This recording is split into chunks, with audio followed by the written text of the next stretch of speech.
Okay, open your eyes and let the world in. Follow me on a journey into your body's second most complex organ after the brain. But pay attention now, all of this will happen in the blink of an eye. First job at hand, get inside. Let's follow this dust particle. It floats up and lands on the cornea. That's the outer dome covering your eye. You can feel its shape right now. Close your lids, put your index finger over them, wash your hands first, and move your eyes side to side. Feel that bump? That's it. No blood vessels here. Your corneas get oxygen directly from the air, so your eyes breathe. But it's full of super sensitive nerves. They sense something foreign, and the fastest muscles in your body get to work. Your eye blinks. That dust particle gets washed away. Let's try this again. The only way to get into the eye is with light. That's how your vision works, and it's why you can't see in the dark. Duh. But how do we see objects that don't emit light themselves? The light coming from the source, be it a light bulb or the sun, hits the object. Some of it gets absorbed, and some of it bounces off and enters our eye. It's a nice reflection on you. More on that a bit later. For now, it's way too dark in this room. Somebody flip a switch. Ah, that's better. We zoom along, going the speed of light, and pass through the cornea. It's dome-shaped to help focus light where it goes next, the lens. But before we get there, we pass through the pupil. It's not a black circle in your eyeball, it's a hole. Black because there's no light inside your eye. Red eye in flash photos is because the light from the camera is passing through and bouncing off the back of your eye. It's full of blood vessels in there, so your pupils glow red. But this pupil's too small. I can barely squeeze through. Oh, the light's too bright. The tiny muscles in your irises, that's the colored part of your eye we know and admire, have relaxed to make the pupil smaller. This doesn't let too much light in and protects your eyes from excessive brightness. Turn the lights down a little and the iris muscles contract.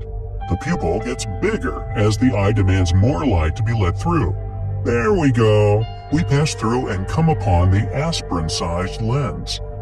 Like your ears and nose, your lens continues to grow throughout your whole life. And just like in a camera, it focuses the light even more. That way, it hits exactly where it needs to be on the retina. That's the back of the eye. I can see our human ear is nearsighted. Things far away are blurry. Look at where the lens is focusing the light into a single point. It's not on the retina, but a little before it. This happens when your eye is slightly too long. If you're farsighted, things up close are blurry. That focal point goes behind the eye because your eyeball's too short. Don't worry, it's nothing a pair of glasses can't fix. Ooh, it's roomier in here than I thought. Hello? Well, it's because you only see about 1/6 of your eye when you look in the mirror. The rest of it is inside your head. Your eyes themselves are about the size of ping pong balls. And just within this seemingly small little organ, there are over 2 million working parts. Whoa, hold on. Everything's shifting to the right. Whoa, now to the left. Our human must be looking for something. Your eyes move thanks to 6 muscles holding them in the socket. Certain ones contract, and your glance changes direction. Up, down, left, right, all around. Okay, things have calmed down, so let's continue following the light projection. Say you're looking at a big bright apple sitting on a blue table. A yellow light bulb hangs above. If you could see the image in here, it'd be upside down on the back screen of your eye. It's because the lens bent the beam. But you can't see this picture on the retina because eyes aren't projectors. It's just light hitting some tissue on the back wall of your eyeball. There are nerves and special receptors back there. They turn the light coming into your eye into nerve impulses the brain then decodes and makes sense of. So, we journey further. Here are those receptors. They can be cones or rods. Cones are the reason your incredible eye can detect up to 7 million colors. Surprisingly though, your cones come in only 3 types, red, green, and blue. It's the combination of their work that allows you to see magenta, chartreuse, or cyan. Except for colorblind people. They might be missing one of those types, or they don't work as they should. So these people don't see certain colors at all, or things aren't true to their color. For example, if there's something wrong with your green-sensitive cones, green and yellow look reddish-brown. There are also your rods. They pick up black, white, and over 500 shades of gray in between. Way more than 50 shades of gray. You also have more of them than cones, and the rods are mostly in charge of your peripherals. Yep, everything outside your direct field of vision looks like old black and white TV. Rods also help you see in low light.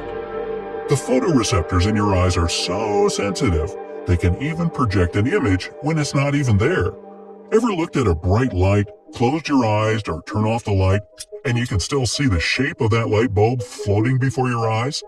That's your photoreceptors continuing to send visual information to your brain.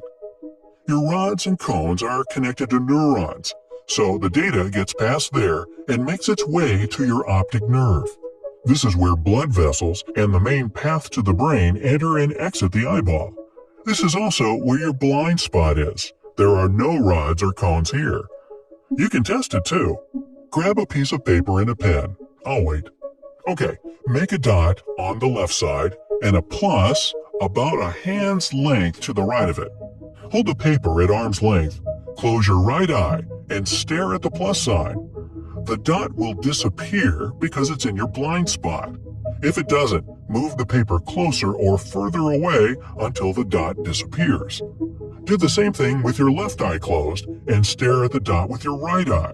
The plus sign will vanish when it enters your blind spot. You don't notice these spots because your brain fills in the missing information.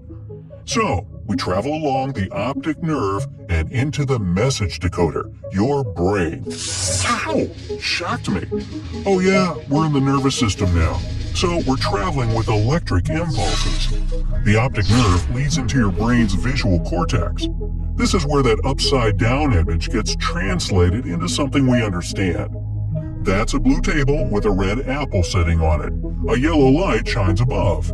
And your brain knows up and down thanks to your ears. Well, your balance system, which is mostly in your ears. Anyway, the brain is also where missing puzzle pieces, like the stuff in your blind spot, gets filled in with information based on its vast collection of archives. The dot on the left is my blind spot, so I'll just fill in the missing space and make it look like the paper continues seamlessly there. But our journey didn't start when we entered the eye with light. It started when light from a source bounced off an object and then into the eye. Why do we see different colors? Because visible light travels in different wavelengths. That red apple on the table absorbs other colors and reflects red-white waves, also pronounced as red light waves. The table reflects blue and so on. Black objects absorb all the light, and white things reflect most of it. Those reflected waves hit cones and rods sensitive to them, and your world is filled with color, especially red-white waves.